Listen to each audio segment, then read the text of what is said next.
Hey, welcome, all my right thinkers. Thanks for tuning in and check out your boy, P Funk. Thinking right out here in my lab. I'm in the book doing what I do for you. Breaking down this thing about God that everybody all crazy about. All of a sudden, they God's chosen people, God talking to them. They got to find out who God is first. So let me explain that to you. Hope you get this lesson down.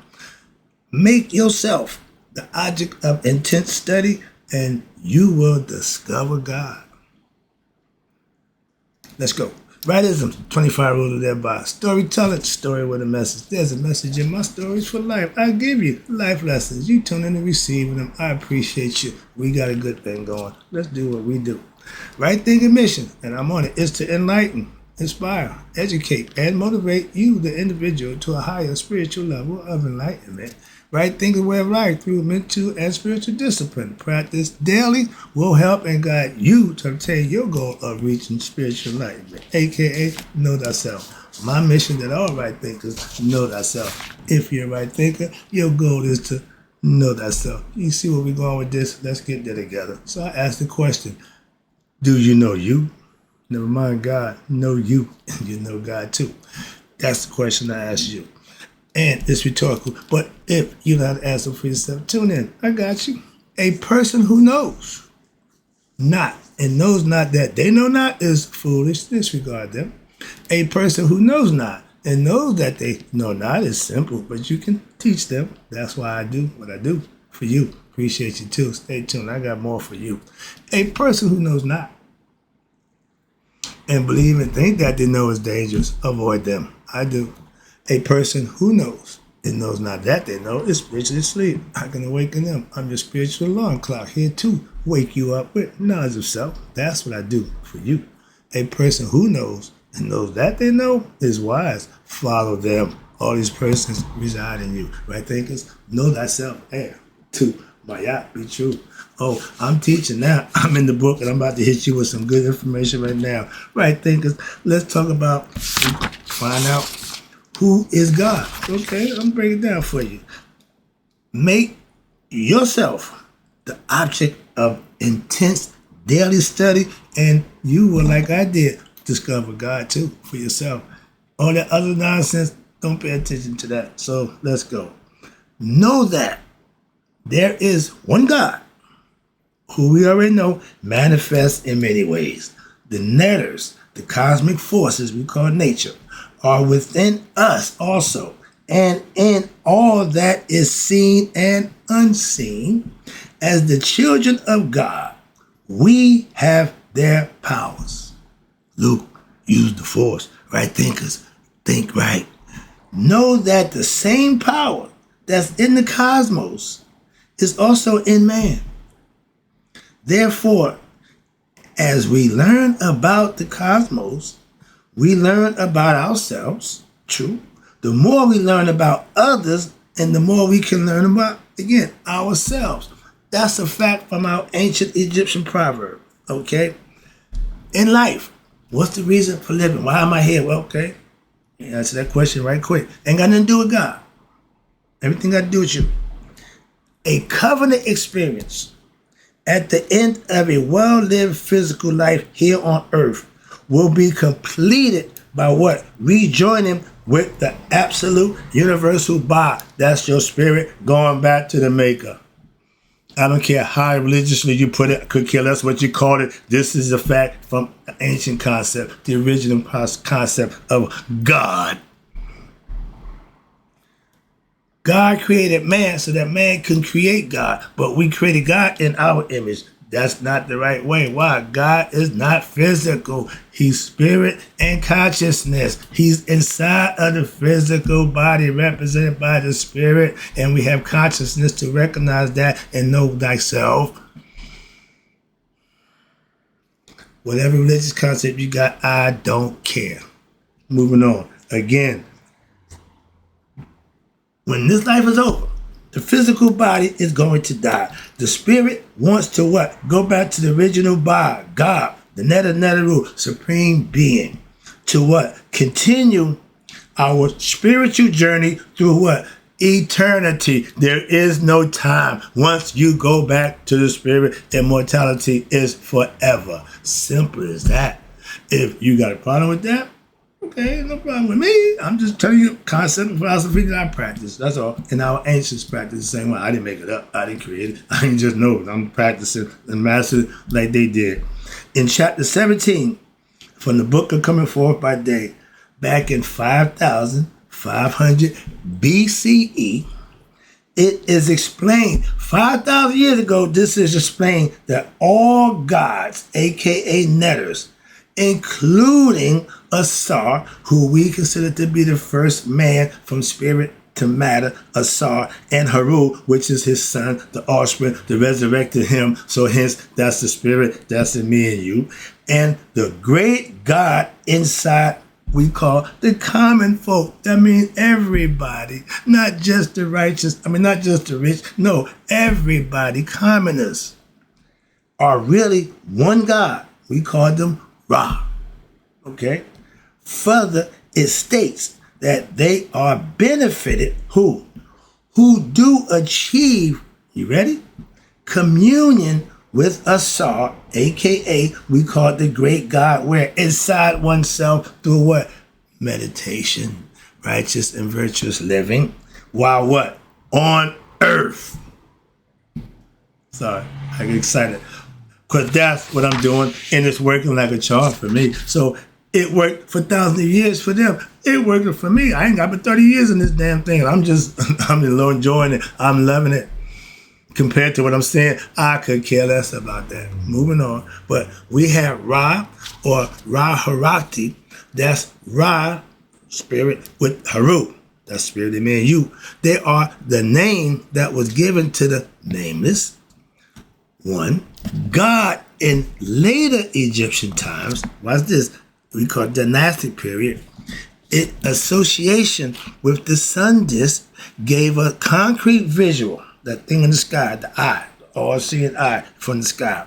It gave an image for the purpose of what? The general public, the common folk, to worship.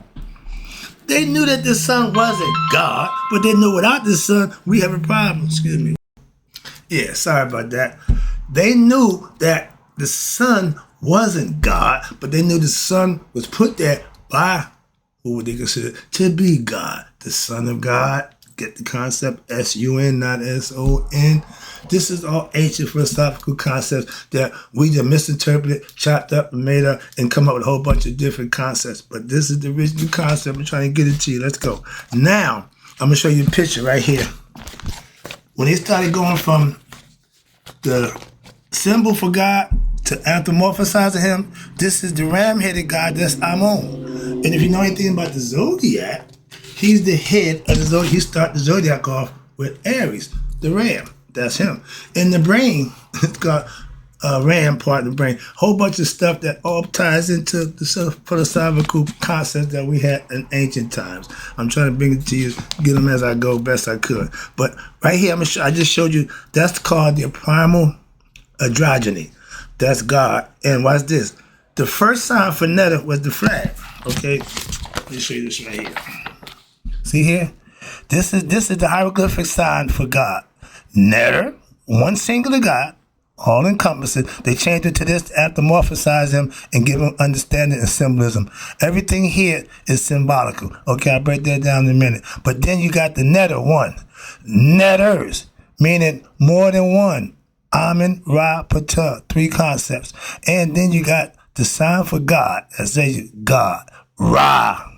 And then the key of life. This is the female womb is the portal for life. Everybody comes through that. They trying to find wormholes in that galaxy, wormholes in the universe, but the concept is from the actual female giving birth to man. Moving on. Now, I just gave you a hieroglyphic concept. Let me break this down for you. The soul was considered Haru, which is sun, S-O-N, are of the same nature, that sun and the physical sun, same nature. And since they come from the same place where the Creator molded them, got a picture for that coming to you. Yeah, I got that coming for you. But it says the Creator molded them, nor male or female are they. Why? because sex is a thing for physical bodies, not the souls. Spirit don't have a male or female concept, only the physical body do, okay? But we call that who do. God, he's androgynous, okay? Above, I just showed you to the left, the Egyptian created God, Amun, in all his regalia. His name is spelled A-M-E-A-M-E-N or A-M-M-O-N, depicted in the form, again, of the ram-headed human. That was the first sign for God in anthropomorphic form. And Amen was represented first without form, as they showed you another new sign, as the hidden force. And creating, supporting all things, then we got him as the ram-headed human, anthropomorphized, as above. And finally, in a fully anthropomorphized form, I just showed you, in all forms, Amun wears the characteristic headdress, the double plume, or first of all, the sun disk representing Ra, and he got the tall double plumes representing Haru, the spirit, and Ptah, the created spirit. So Haru and Ptah are one and the same. Thus, Amun also encompasses the qualities of Ra. He's hidden, he's visible, and he's self-created. And his spirit lives on in us as Haru. Hope you make it understand. I hope it's making sense to you, but I'm understanding because I've been doing this so long. It makes sense. But now you got the what? The ram head. Thus, Amun also encompasses the qualities of Ra and Haru and Ptah. Hence, the title Amen Ra Ptah. 3 in 1. I was 1. I became 3. The ram is also a symbol for what? The human soul. Physical. The Ba, therefore, the true identity of every human soul is not the individual ego, personality, the me, the I. No, your higher self of the what? The Ba. Therefore, your true identity of every human soul is not that individual ego, personality, but Amun, or we know the universal Ba, a.k.a. God, the one, becoming one with him. That's the name of the physical life to end up when this physical life over, the spirit goes home. If not, it got to stay here until what? It learns its lesson. To learn itself. You can't go home without having knowledge of self. So that's the concept of life. But Haru, remember, is the spirit, was considered to be a symbol of androgynous soul. They call it the great he-she. Here's the picture.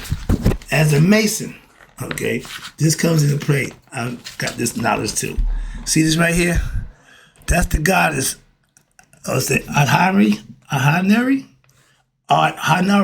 okay? Now, you see, one side, you see the breast, right? That's the female. The other side is the male. The right side is male, the left side is female. And Masons, you see down here? The genitalia is covered by what? That's the cross, okay? And it tells you what? That ancient times, to become a Mason, they would come in and draw trial in Tubal Cains, okay? Now it got a little more sophisticated, a little modern. Now they tell you what? Expose your naked left breast. Nobody, the 27 years I was in the craft, nobody asked that question. Why we have exposed our naked left breast? And I'm pretty sure we had mythologies and stories to explain it, but it was never this. I did it for 27 years. I never got this concept. Okay? Why? The left half of the body is the female half. Left side of the brain, emotion, female creative part, right side, masculine, no. Okay, so that's what they mean by harmony and thinking from both sides of your brain, using both sides of the hemisphere. Maya, balancing. That's what they mean. And now, you go into order, they just tell you, check your left side. Why? Make sure it's a man's chest, not a female's breast. That's why I want to get that in. I've waited a long time to get that out. When you have knowledge, you try to get out the best way you can. I just, every now and then, get a chance to exercise that right. But now, you have what we call, Haru was considered to be the symbol of the androgynous soul, the great he-she. It was Asar and Ra-Atum. In the Shabaka inscription, Ra-Atum represents the Egyptian version of what we call the primal androgyny. The androgyny is one who has achieved balance. I just told you how you're thinking, and harmony in themselves. Women who think they're men, they just got more hormones from the male side working, and the men who think that they're women, they got the female side. That's all psychological. You can take care of that psychologically. Don't encourage it. Get out of there. Moving on. We all have a little bit of male and female. That's what they're trying to tell you. And when balanced, you can understand it, and you won't, well, I think I'm a woman in a man's body. I'm a man in a woman's body. All that nonsense. All psychological psychobabble. But the androgyny is the one who achieves balance and harmony in themselves, becoming at peace with one's own complementary opposite forces, male and female halves. A tomb is depicted as looking at him or herself. I showed you the picture when Ra and the tomb look at each other when they make the next level. Why? That's you looking at you when you come from the physical to the spiritual. And Atum was created how? By mating with himself, thereby expressing the idea, what? That God was one. And from that original oneness came the many forms. Ding, ding, ding, ding, ding. So stop with, we got many gods. No, we know they come from the one. In the way spirits create male and female, although spirit itself is neither and both at the same time. Tricky one there. Think about it. Thus, the indwelling spirit of all living and non-living things are androgynous. You got a little bit of male, a little bit of female. Opposites. That's how you make a whole. You can't have a coin with just one side, heads and no tails, okay? That's the opposite concept. Up, got to have it down. Left, got to have it right. In, got to have it out. That's the concept. That's duality. That's Maya. That's what represents balance. And when you have balance and understanding everything you do, you won't get too far gone one way or the other. That's the curse. That's what Maya's feather don't move. It don't move. I love that. Now, in I just showed you the goddess Nari, Ashwara, from India. Now, the androgynous spirit within every human being from the Indian philosophical concept, same concept, but they just express it different. They give you the same information. Hope you're understanding that. All right. So now the Hindu goddess Hanari, the universal spirit, like Harut. She's the Harut, okay, is the soul of all humans and all creation. Hanari also represents the primal androgyny, the right side being male, the left side being female. Notice that the Ankh is where? At the level of the genitalia, meaning it can be male or female, but that's how you generate life. One got to be male, one got to be female. You can't have two males and two females generate life. We know that, but y'all give them rights. Moving on. But the Ankh, from the remotest times of Egyptian philosophy, represented the union of what? The male and the female principles, which bestows life. Again, you can't create life without a male and a female. God did it by himself. Why? Because he had the power to receive and give life. That's why the difference. And thus, the same symbol, watch this, that was used in Egypt 10,000 BCE, a long time ago, right? Was later also used in the India philosophy 1000 BCE. So 9,000 years later, that sign was still being used. Now in the Hindu mythology, again, showing correspondence between the Egyptian and the Indian philosophy for thousands of years. I'll get one more quick lesson. I got one more lesson here right quick. It says, who are the gods? The netters of creation. I gave this before. I'm going to go for it right quick. The netters, the gods, are cosmic forces throughout and which the universe operates. Shu, air, oxygen for us to breathe. Tafnu, moisture, moist air to come down to nourish the earth. Earth, Geb, the male aspect. Heaven, Nut, the female aspect. Those are all what we call cosmic forces, goddess and God, and they all are expressions from the divine will of God of gods, the supreme being, Neteru, netter of netters. The netter keep the divine order in the universe and operate the great plane of nature to what? Promote the development and the evolution of all creation in the universe. The netters follow the dictate of God. Shu represents air. That's all he gonna be, is air. He ain't gonna be tough nuke. He ain't gonna be moisture. He gonna be Shu. They all have one goal, and they all do their job. Role players. If you're on the football team, I had 2 guards, 2 tackles, 2 receiver, tight end, running back, and I use them to my discretion, to the best of my ability. Why? To get what I need to get done. Simple. You can do the same thing with the God aspect of your character. I'm trying to get that point across to you. And watch this. They are all expressions of the order that they was given. Their marching orders: air, you air. Okay, I'm going to be air. Okay? The netters, the gods, represent, again, aspects, emanations of God who operate in the universe and in us also, the spirit that's in us, present inside everyone, but must be realized by the individual and then developed by them for what? Their own spiritual journey on this life we call the spiritual path. To what? To afterlife. We're here to move on to the next life, but the physical life has to end for that to happen.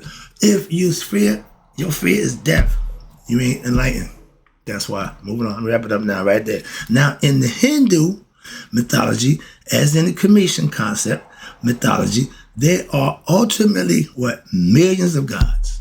Now we're doing billions from an absolute perspective. And that number may be growing. Why? Because all objects in creation are given existence by the netter.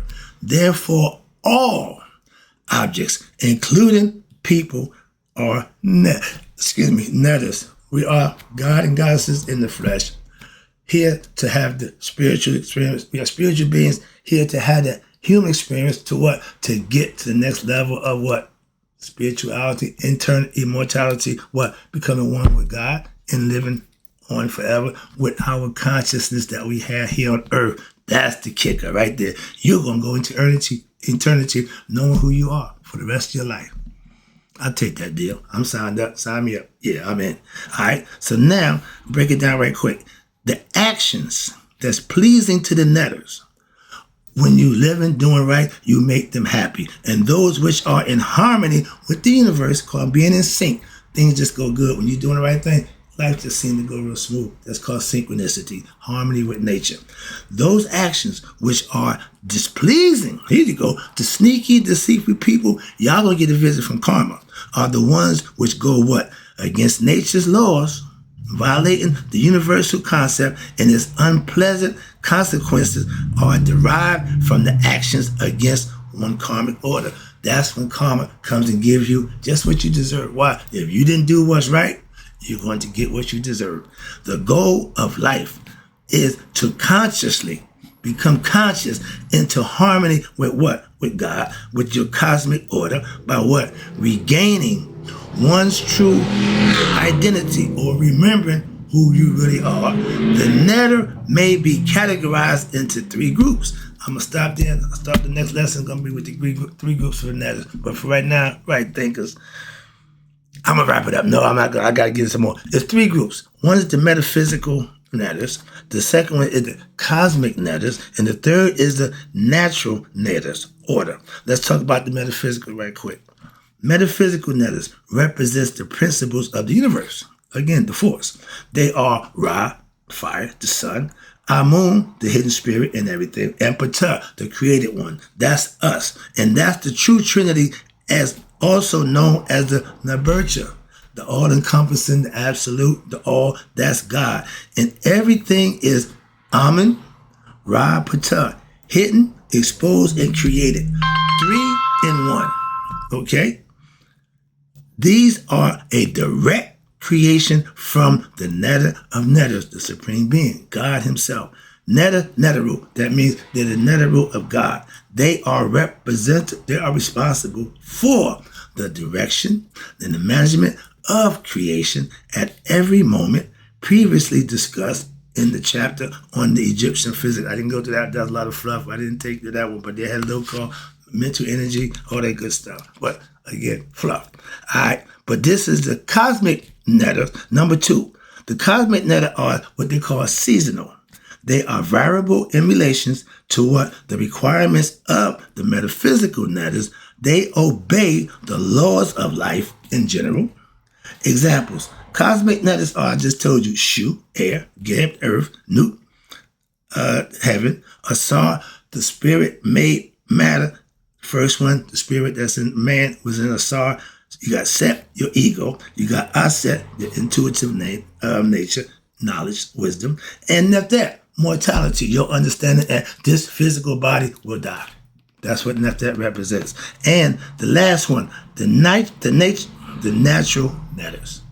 They are represented by the functions, watch this, of nature, which obeys such as the God with the happy, the God happy. He was the God of the Nile Valley flood. When it flooded, he was happy. If he wasn't happy, it didn't flood. That means we didn't appease the God happy. Okay, happy.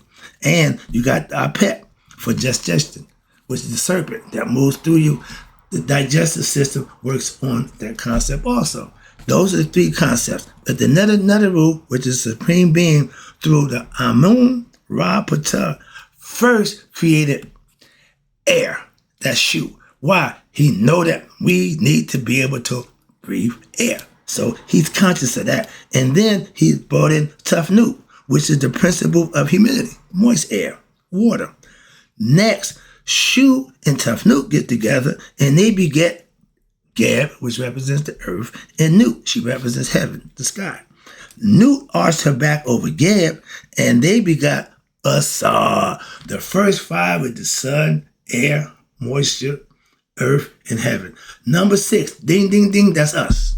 Mark of the beast, the physical form, spirit made matter, Asar. His sister, Aset. His brother, Set, the ego. Neftet represents mortality. Aset represents immortality and wisdom. But that's the diagram I showed you a while ago. But the other God principles, and that's what they are, remember, these are principles, are produced thereafter from this group.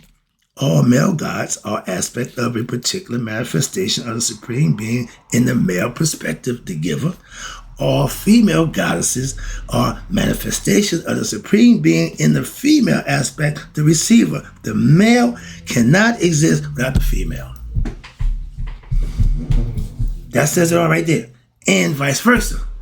You can't have one without the other. Yin can't yang by itself. Yang can't yin by itself. Okay? This female and male complementary principles represented by Mayat, duality, balance, opposites coming together to make a whole, which underlies creation and is the basis for all yoga disciplines and philosophies teaching that concept. Opposites come together to make a whole, working in harmony as one. That's the mind, heart, coherence, or however you want to put it. It's all based on 2 things coming together to make the whole. All right? Hope you enjoyed the lesson. Oh, I'm not done. I got more for you. We're going to talk about the realm of light when I come back. Right thinkers, man, you all there to be 100. Me, 100 miles a day. So I never know that my right thinkers who starting to really understand who God is and what he's really about have passed away.